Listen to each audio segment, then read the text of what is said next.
प्रिय विद्यार्थीगण, आज class 10th का सब्जेक्ट है साइंस। क्लास 10th का सब्जेक्ट है साइंस और साइंस में लेसन है अम्ल, क्षारक एवं लवण। अम्ल, क्षारक एवं लवण, acids, bases and salts. Acids, bases and salts और इस चैप्टर से रिलेटेड आपने बहुत सारा क्लास कर चुका है। आगे इस क्लास को देखिए।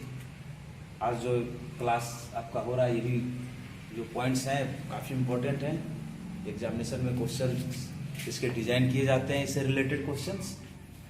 तो सबसे पहला पॉइंट है अम्लीय वर्षा। वर्षा का तो नाम आप जान रहे हैं, वर्षा, रैन। वर्षा जो होती है, बादल जो बरसते हैं, वो तो ठीक है, लेकिन यहाँ पे पॉइंट है अम्लीय वर्षा। अम्लीय वर्षा क्या है? यानी अम्ल की वर्षा। अम्ल की वर्षा तो कैसे होती है, इस चैप्टर में पढ़ना है। तो देखिए, कह रहा है जब वर्षा के जल का पीएच मान, वर्षा का जल जो बरसता है, जब वर्षा के जल का पीएच मान 5.6, एकदम बिल्कुल याद रखेंगे इसे आप। ये जीके में भी ये क्वेश्चन बनाता है कि वर्षा का जल का पीएच वैल्यू कितना होता है, तो आपको याद रखना है कितना होता है, 5.6। तो जब वर्षा का जल का पीएच मान, वर्षा का जल का क्या पीएच मान कितना होना चाहिए, 5.6 से कम होना चाहिए, यानी से बिलो 5.6।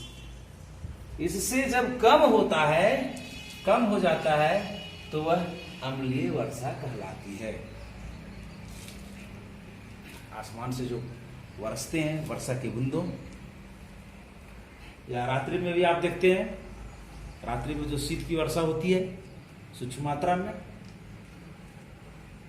इस सारे का मेजरमेंट करेंगे आप, और अगर पीएच वैल्यू 5.6 से अगर कम हो गया, बिलो 5.6, तो क्या इससे समझना है, यह अम्लीय वर्षा है।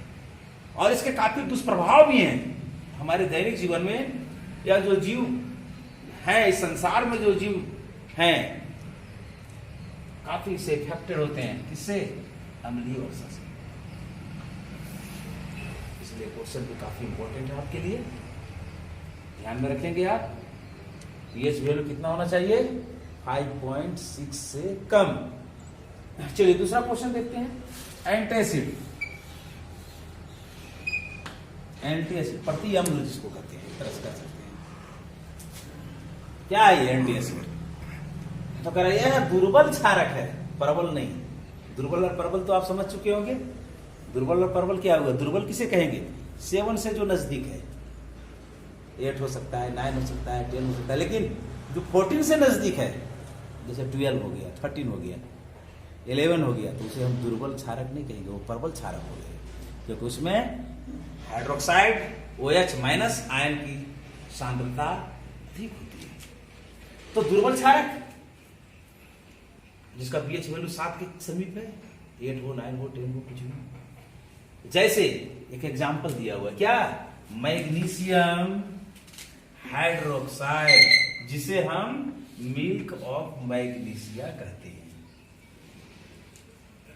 एक दुर्बल क्षारक कौन सा, मैग्नीशियम हाइड्रोक्साइड, क्या कहते हैं उसे हम, मिल्क ऑफ मैग्नीशिया, ब्रैकेट में दिया हुआ है, मिल्क ऑफ मैग्नीशिया। ये क्या है, एंटी एसिड के रूप में प्रयोग किया था, एक एंटी एसिड है। तो इस एंटी एसिड का उपयोग कहां होता है, यानी आपने अभी यहां क्या सीखा, आपने यही सीखा कि एंटी एसिड किसे कहेंगे, तो दुर्बल क्षारक को कहेंगे एंटी एसिड, प्रबल क्षारक को नहीं, दुर्बल क्षारक को हम एंटी एसिड कहेंगे। क्यों कहेंगे दुर्बल क्षारक को, प्रबल क्षारक को क्यों नहीं कहेंगे? क्योंकि एंटी एसिड का प्रयोग, आगे देखिए समझ में आ जाएगा आपको। इसका उपयोग देखिए, सबसे पहले एंटी एसिड का उपयोग क्या है, कैसे यूज होता है, कहां यूज होता है। ये कह रहा है जब हमारे उदर में, उदर मतलब पाचन क्रिया जो जहां से होती है, पेट, आंत, आपके उदर में, हमारे उदर में क्या अम्ल की मात्रा बढ़ जाती है,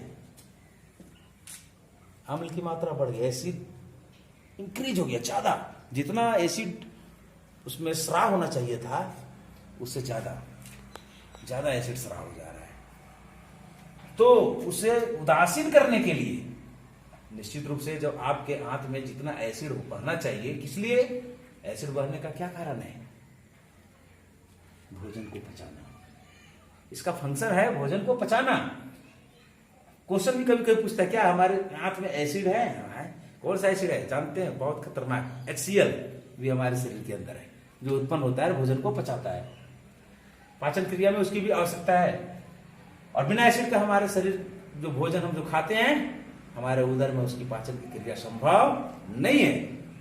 लेकिन अगर अधिक मात्रा में ये स्राव हो जाए तो क्या क्या गड़बड़ी कर सकता है? हमारे पेट में जलन पैदा करेगा, गैस फॉर्म करेगा, हमारे पेट उस गैस से हमारे शरीर के विभिन्न अनेक प्रकार के जो अंग हैं उसमें दर्द उत्पन्न होगा, पेन उत्पन्न होगा, कहीं ना कहीं ये दिक्कत तो उत्पन्न करेगा। तो वही कह रहे जब हमारे उदर में अम्ल की मात्रा बढ़ जाती है, बढ़ती कैसे है? अपच की स्थिति में। जब आप जब भोजन लेते हैं और वह भोजन जब आसानी से नहीं पचती है तो हमारे शरीर में ऐसा सिस्टम बना हुआ है कि उस भोजन को पचाने के लिए, भोजन को तो पचाना है, भोजन को पचाने के लिए अधिक एसिड का स्राव हो जाता है। जो पाचन ग्रंथियां हैं वो अधिक मात्रा में अम्ल का स्राव करती है, और जब अधिक मात्रा में अम्ल का स्राव होगा तो हमारे आंत की तो क्षमता निश्चित है कि कितने अम्ल को सहन करेगा। उससे ज्यादा अम्ल जो उसमें हमारे आंत में पहुंच गया तो निश्चित रूप से उसको दिक्कत करेगा, और दिक्कत करेगा तो हमारे पेट में दर्द उत्पन्न होता है, हमारे अन्य अंगों में, शरीर के पेट के आसपास जो अन्य अंग है उसमें दर्द उत्पन्न करता है, उसको प्रभावित करता है। तो इस कारण से हमारे शरीर में अम्ल की मात्रा बढ़ती है, और जब उस अम्ल की मात्रा जब बढ़ जाती है उधर में, तो उस बढ़े हुए अम्ल की मात्रा को हमें क्या करना पड़ेगा? उदासीन करना होगा। और आप जान रहे हैं उदासीनीकरण अभिक्रिया आप पढ़े थे। उदासीनीकरण अभिक्रिया क्या था? उदासीनीकरण अभिक्रिया अम्ल और क्षारक, अम्ल और क्षारक दोनों आपस में विक्रिया करेंगे तो अम्ल है सो क्षारक का गुण को प्रभावित कर देगा, और क्षारक है सो अम्ल का गुण को नष्ट कर देगा।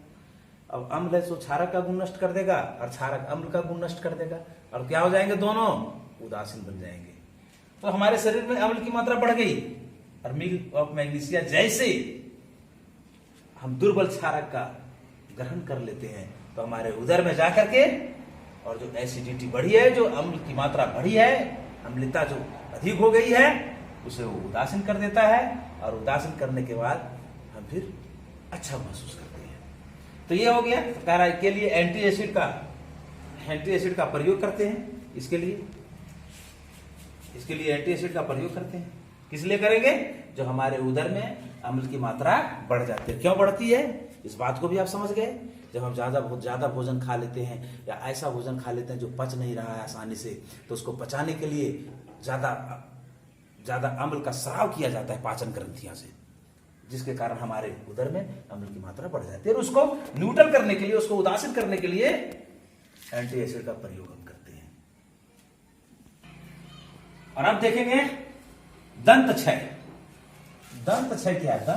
दांत, हमारे मुंह में जो दांत है, आप देखते हैं ना बूढ़े लोग जो जिनकी उम्र अधिक हो जाती है उनके दांत ऐसे झड़ने लगते हैं। कभी कभी आप ऐसे भी देखे होंगे, कुछ ऐसे व्यक्ति को भी देखे होंगे जिनकी उम्र बहुत कम है, बुढ़ापा नहीं आई है, यौवन अवस्था में है, लेकिन उनके दांत झड़ने शुरू हो जाते हैं। कभी कभी आप ऐसे भी देखे होंगे 15 से 20-25 साल के भी जो लोग होते हैं, नवजुवक लोग जो होते हैं, उनके दांत में भी काफी दर्द उत्पन्न होती है, और लास्ट में उनके दांत जो है सो झड़ने की अवस्था में आ जाती है। तो कारण क्या है? इस कारण को जान लीजिए। हमारे दैनिक जीवन में इसका काफी प्रयोग है, पढ़ना ही नहीं, हमारे लिए दैनिक जीवन में प्रयोग है। प्रत्येक दिन हम मुंह को धोते हैं ब्रश से। क्यों धोते हैं? क्या कारण है? यही कारण है, अपने दांत को झड़ने से बचाना, क्योंकि दांत भी एक बहुत अनमोल चीज है। अगर दांत आपका झड़ गया तो दुनिया की जो ये रंग बिरंगी अच्छी जो स्वादिष्ट चीजें हैं उनका स्वाद आप नहीं ले पाएंगे। उसका स्वाद, आप पूरे वस्तुओं का स्वाद आपको लेना मुश्किल हो जाएगा। इसलिए हमको दांत को भी बचाना, सुरक्षित रखना हमारा परम कर्तव्य है, और इसके लिए हम ब्रश करते हैं। चलिए, तो उधर तो बात है, क्वेश्चन जो बता रहा है दंत क्षय ये कैसे होता है, इसके बारे में हम लोग समझ लीजिए। कह रहा है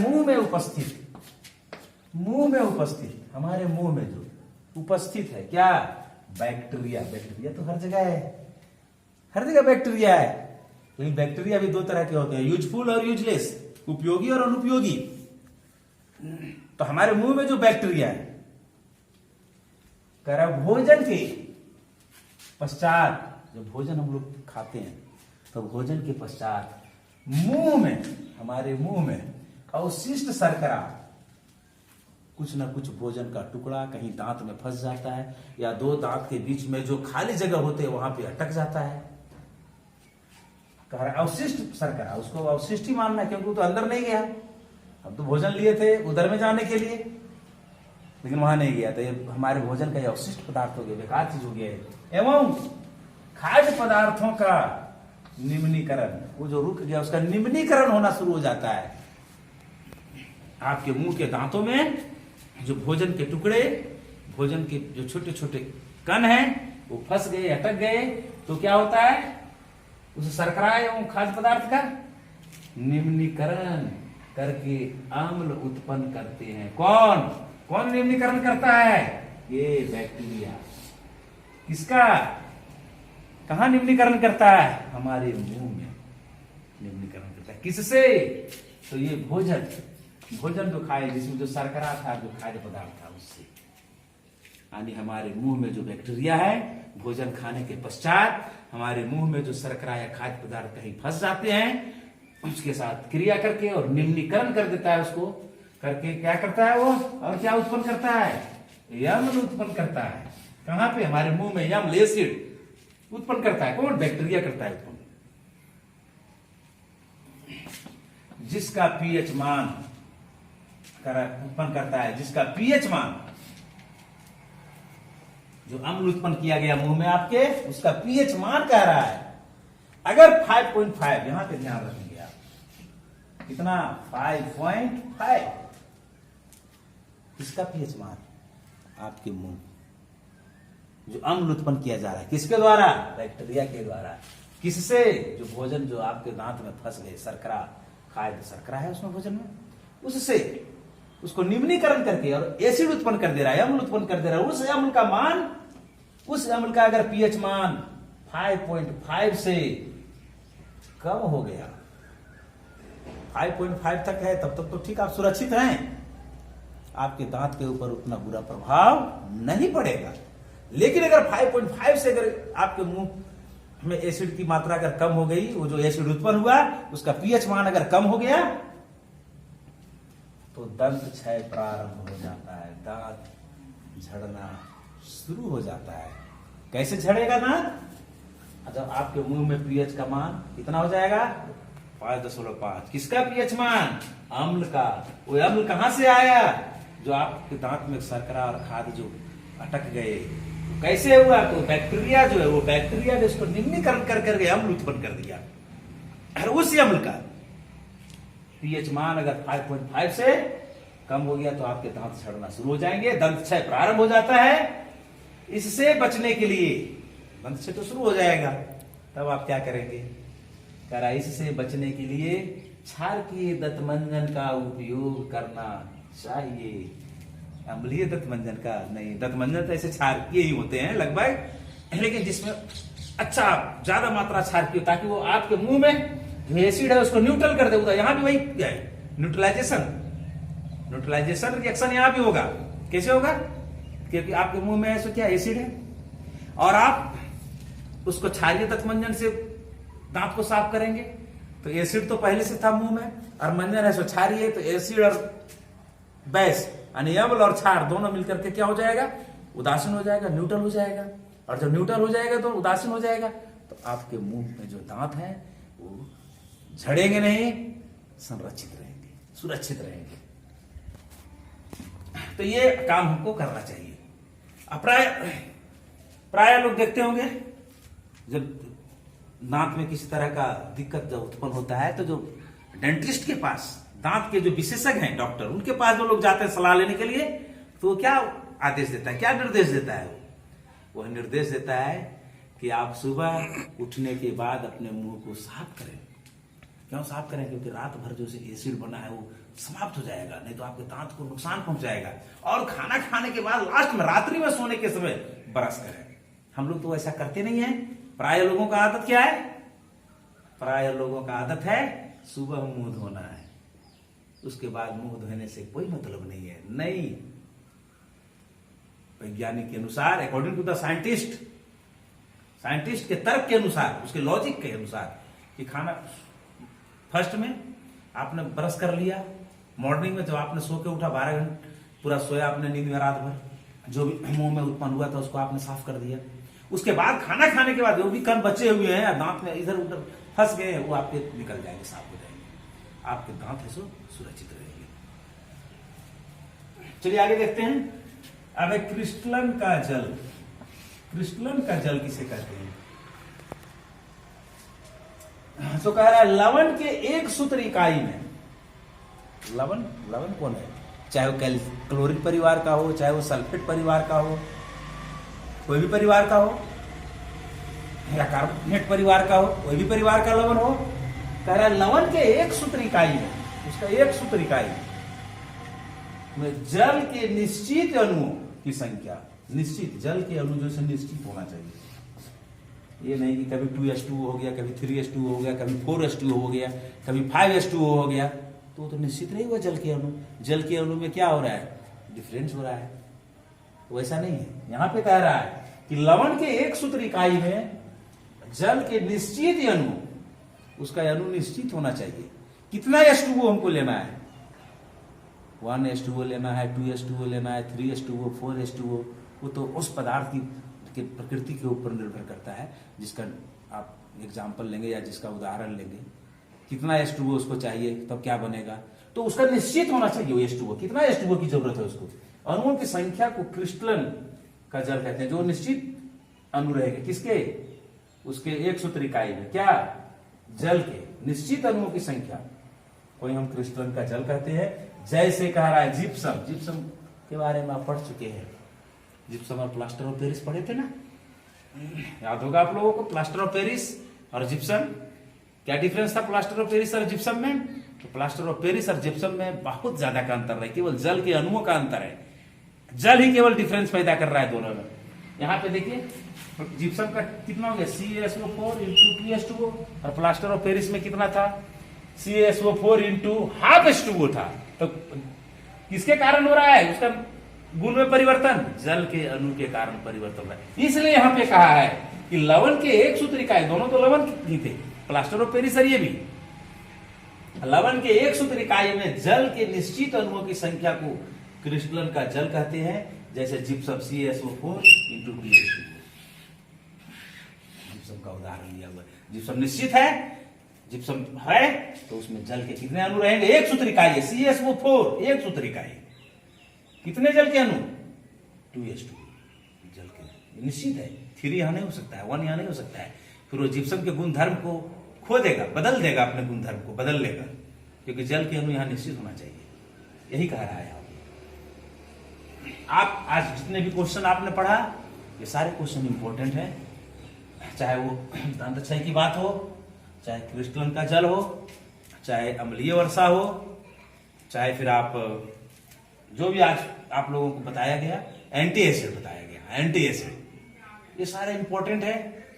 जीके में भी पूछा जाता है, ये क्वेश्चन जीके में भी पूछ देगा आपसे। क्या दंत क्षय, दंत क्षय कब होता है? जब हमारे मुंह का लार का पीएच वैल्यू कितना हो जाएगा, तो आपको तो याद रखना है 5.5 से कम अगर होगा तब होगा दंत क्षय। तो इस जीके के क्वेश्चन भी आपके एक तरह से कंप्लीट हो रहे हैं। आप अगर चाहेंगे तो अलग से एक डायरी या नोटबुक बना करके आप जीके के क्वेश्चन को भी लिस्ट कर सकते हैं। दोनों काम साथ साथ चलता चला। आप कर कैसे सकते हैं, उस तरीके से आपके अनुसार हाजिर है, उस तरह से आपको हम मोटिवेट कर रहे हैं। बस सिर्फ आप करने का प्रयास करें प्यारे विद्यार्थीगण, और ध्यानपूर्वक बार बार आप जरूर सुने, क्योंकि बार बार आप सुनेंगे तभी समझ में आएगी। कहीं अगर कोई पॉइंट्स में दिक्कत होता है तो बार बार आप लेक्चर को सुनेंगे तो उसमें जो छिपा हुआ बात है वो सारा बात आपको समझ में आ जाएगा। धन्यवाद।